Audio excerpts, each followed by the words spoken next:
Olha só a informação, que maravilha, o rock and roll que eu tanto gosto, olha só, veja bem, que eu tanto gosto, é gospel, é evangélico, protestante, oh que glória.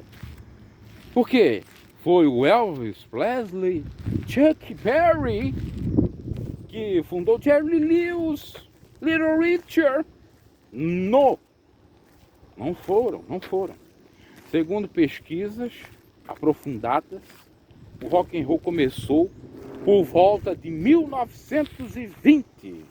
A minha avó tinha 1 ano, ela nasceu em 1919.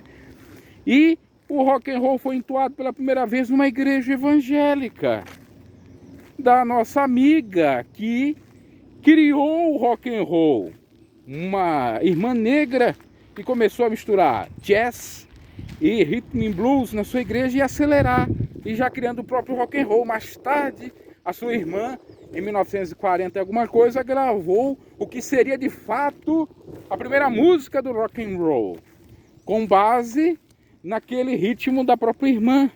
E nós estamos falando aqui da nossa irmã chamada Sister Rosetta Tapper. Parece que é assim um sobrenome, ou só Sister Rosetta. Ela é inventora evangélica, cantava o rock, que ainda não era considerado rock, mas não era nem rhythm and blues nem jazz, porque ele era acelerado, e é uma junção na igreja.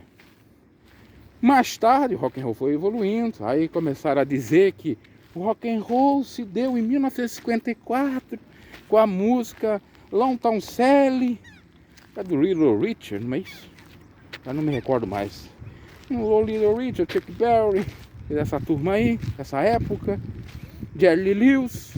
Aí se você for em 1954, pega Jerry Lewis contemporâneo a Elvis Presley, evangélico. A mãe dele colocou numa escola evangélica para tocar teclado, piano.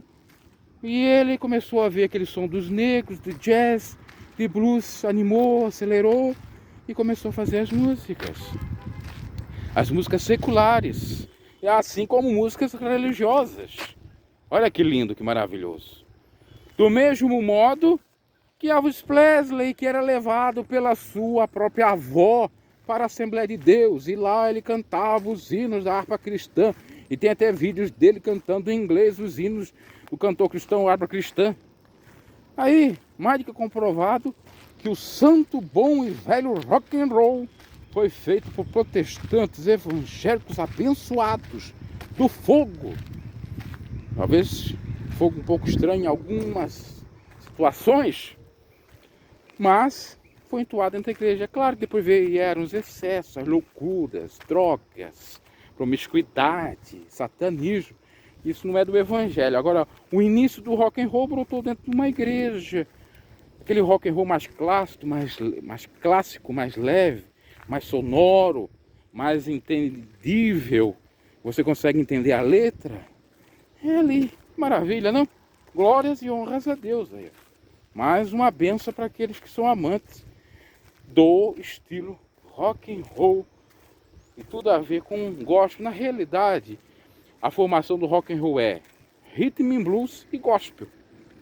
O que fez o rock and roll ser rock and roll, rhythm and blues e gospel.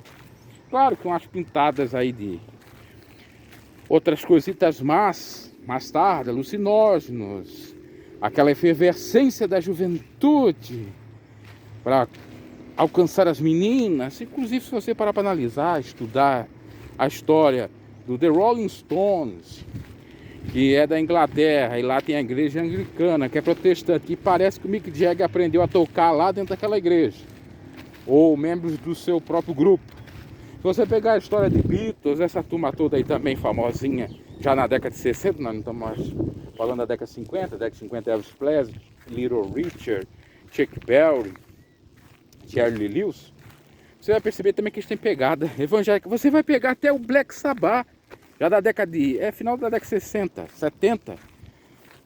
O Ozzy Osbourne, ele conhecia do evangelho, era meio revoltado, porque a mãe dava tudo de dízimo para a igreja, e às vezes ele ficava sem o que comer. Isso já relatou, não sei se procede, apesar de eu não encontrar mais essa revista que falava uma vez sobre isso.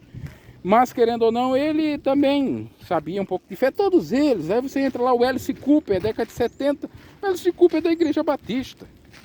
Você pega agora que eu estava até recentemente escutando, a banda Lynyrd Skynyrd. Eu não sei o irmão que faleceu, mas o atual, que é Van Zant também, esse é cristão, que é irmão daquele que faleceu, aquele trágico acidente aéreo em 1977. Esse é cristão também de uma igreja aí dos Estados Unidos, da Flórida. É tudo maravilha. Ah, mas é que Deus quer serve, não importa. O que importa é o equilíbrio. Aquele rock clássico, equilibrado, que dá para entender a letra, que toca. É de Deus sim. Inclusive a própria banda Lynyrd Skynyrd tem uma música muito interessante, que é do Evangelho, um recado de pai para filho. A música é chamada Simple Man. Recomendo, escute, veja a tradução. Inclusive fala para ter fé no carinha lá de cima. Inclusive fala, não viva a vida preocupado demais, ou não fique ansioso, em outras palavras. Bem como não busque o ouro ou a fama dos homens nessa terra. Isso não é do Evangelho. O que é do Evangelho? Não sei então. Ser humilde não é do Evangelho. Ser desapegado não é do Evangelho. Obedecer pai e mãe não é do Evangelho. Crer em Deus não é do Evangelho. Então analise tudo com cuidado, que o que parece ser não é, e vice-versa. Até mais!